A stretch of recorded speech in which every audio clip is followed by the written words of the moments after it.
আজকে আমরা শিখব ব্যাংক সংক্রান্ত যে লেনদেনগুলো আমাদের ব্যবসায়ে সংগঠিত হয়।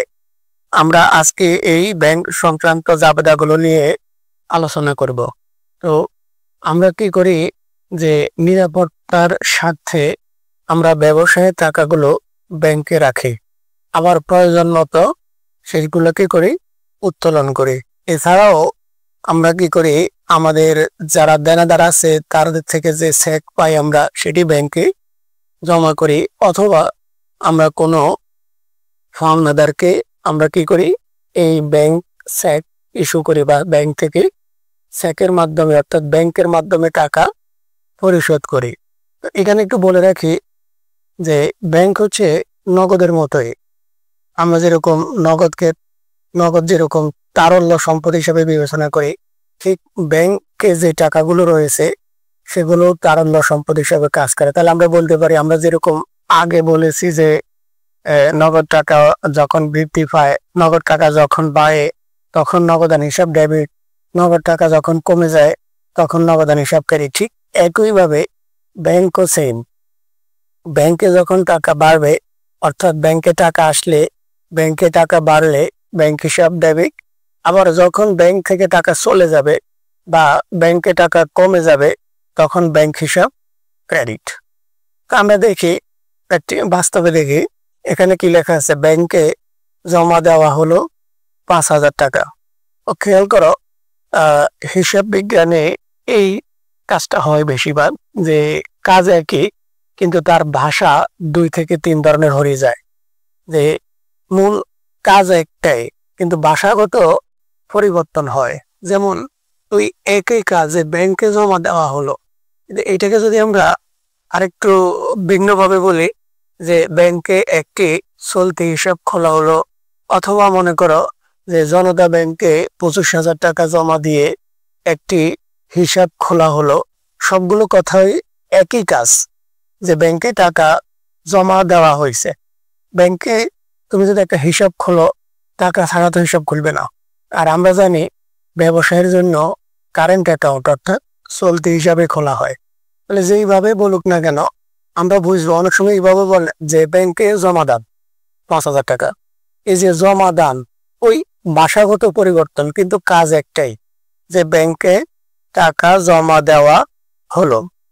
তো ব্যাংকে যদি তুমি টাকা জমা দাও, তোমার যে ব্যবসায় যে ব্যাংক অ্যাকাউন্ট আছে, ব্যাংকে যে অ্যাকাউন্ট আছে ওই অ্যাকাউন্টে যদি তুমি টাকা জমা দাও, দোকানে টাকা ব্যাংকে জমা দাও, তাহলে কি হয়, ব্যাংকে টাকা বাড়ে। তাহলে আমরা বলবো যে ব্যাংক হিসাব ডেবিট।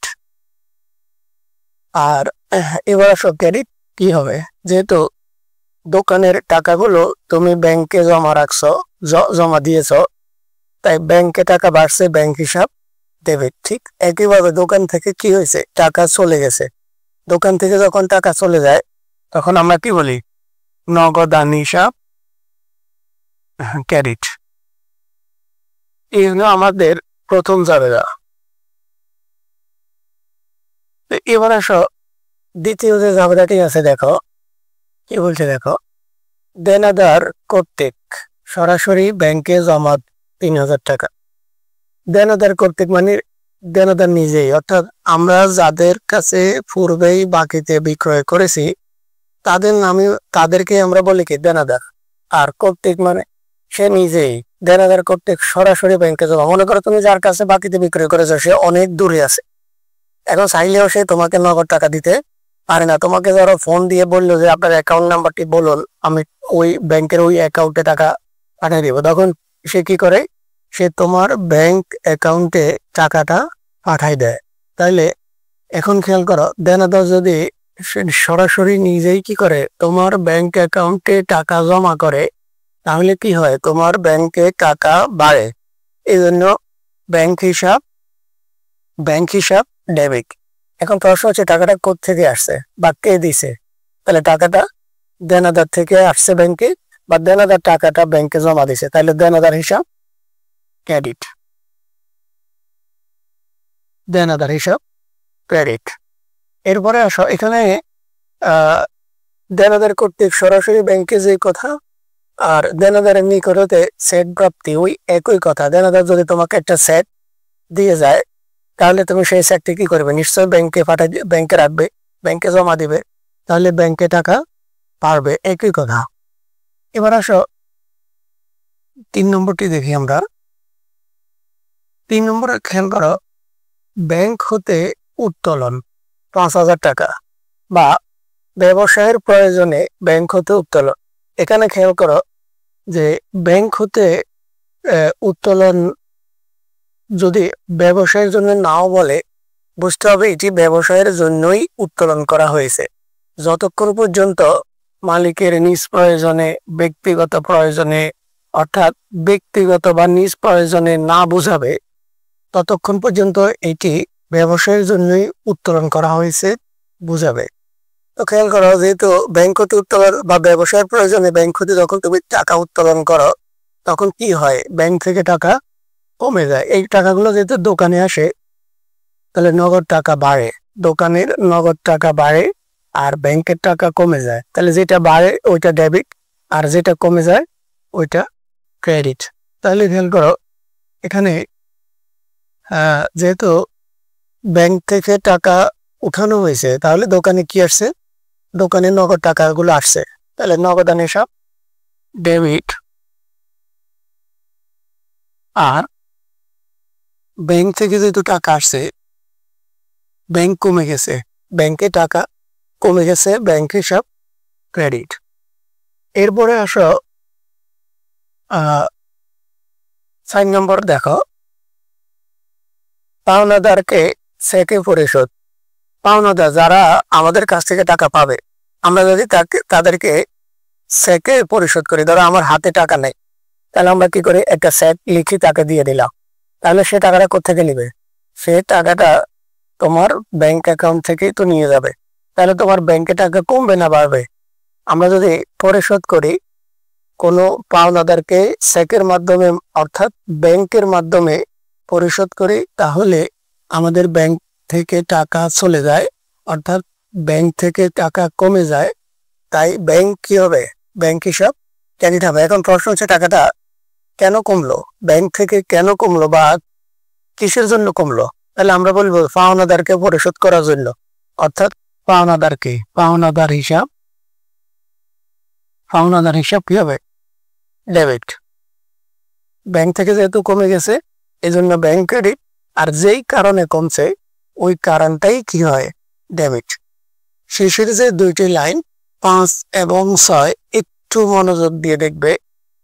এগুলা দেখো, ব্যাংক সুদ মঞ্জুর করলো এবং ব্যাংক চার্জ ধার্য বা কর্তন করলো। তো এখানে খেয়াল করো, ব্যাংক সুদ মঞ্জুর মানে কি?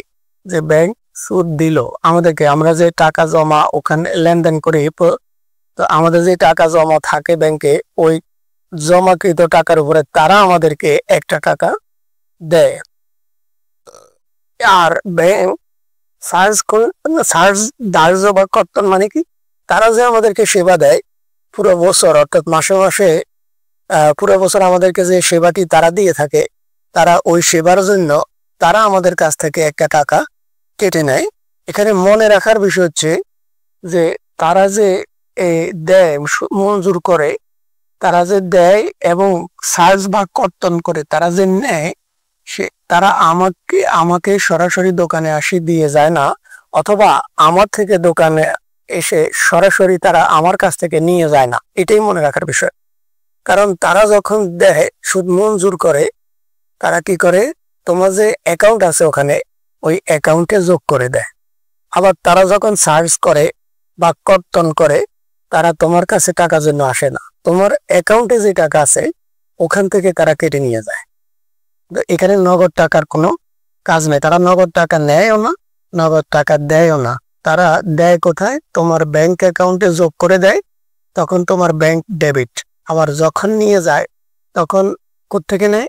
ব্যাংক থেকেই তারা কেটে নিয়ে যায়। তার মানে তোমার ব্যাংক থেকেই কমে। যখন বাড়ে তোমার ব্যাংকেই বাড়ে, যখন কমে তোমার ব্যাংকেই কমে। তো যখন তোমাকে দেয়, মঞ্জুর করে, তখন তোমাকে দেয়, আর এই টাকাটা কোথায় দিল? তোমার যে অ্যাকাউন্ট আছে ব্যাংকে ওখানে আগের টাকার সাথে যোগ করে দিল, তাহলে তোমার ব্যাংকে টাকা বাড়লো। তখন কি হবে? ব্যাংক হিসাব ডেবিট। আর যখন ব্যাংক হিসাব ডেবিট কেন বাড়লো, এখানে একটু বাংলা লিখবা যে ব্যাংক সুদ হিসাব ক্রেডিট, অর্থাৎ ব্যাংক যে বাড়ার সাথে সাথে ব্যাংক হিসাব ডেবিট। আর কেন বাড়লো?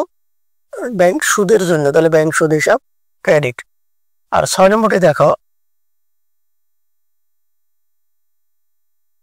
6 নম্বরটি আছে কি, ব্যাংক সার্চ ধার্য করলো বা কর্তন করলো। ব্যাংক যখন সার্চ করে বা কর্তন করে, তার মানে আমার অ্যাকাউন্ট থেকে কাটিয়ে নিয়ে গেছে, তাহলে আমার ব্যাংকের টাকা কমে গেছে। ব্যাংক হিসাব ক্রেডিট, ব্যাংক হিসাব ক্রেডিট। এখন প্রশ্ন হচ্ছে তাহলে ডেবিট কি হবে? তাহলে ডেবিট হবে ব্যাংক সার্চ, ব্যাংক সার্চ, কারণ ব্যাংক সার্চ করার কারণেই আমার ব্যাংকের টাকা কমে গেছে। এ হলো আমাদের ব্যাংক সংক্রান্ত যে লেনদেনগুলো জাবেদা দেখলাম আমরা। তো সঙ্গে সাথেই থাকবা, ভালো থাকবা। আসসালামু আলাইকুম ওয়া রাহমাতুল্লাহি ওয়া বারাকাতুহু।